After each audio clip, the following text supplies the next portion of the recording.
Tag-iya sa SUV, gipaabot nga moreklamo sa motorbiker nga misungag sa iyang sakyanan diha sa Mandawi Mactan Bridge.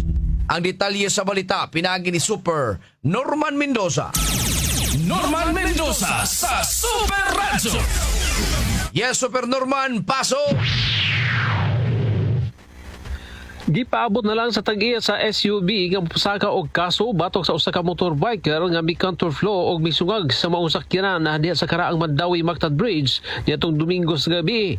Kini mao'y gipamahayag ni Police Lieutenant Colonel Christian Torres tigpamaba sa Lapu-Lapu City Police Office kagahapon. Matut pa nga wala mo padayag og reklamo sa buhatan sa Traffic Division sa Lapu-Lapu City Police Office. Ang tag-iya sa SUV mato pa sa driver niini nasayran nga seryoso nga nakaangkon og daot ang kalawasan sa driver sa motor nga anaa pa karon sa ospital. Makita sa CCTV footage diha sa Taytayan nga samtang nagtungas ang motorsiklo paingon sa Mandawi, kalit kini nga mitabok sa pikas nga lane, hinungdan nga nasungag niini ang gikasugat nga SUV nga nagdulhog. Parehong nagaangkon og danyo sa mga sakyanan samtang laing motorsiklo usab ang nadumbol sa likod nga bahin sa SUV. Mato pa sa driver sa SUV nga wa na lang magtagad ang tag-iya sa SUV sanglit daw sa biktima manusab ang motorsiklo nga nidumbol sa likod sa SUV.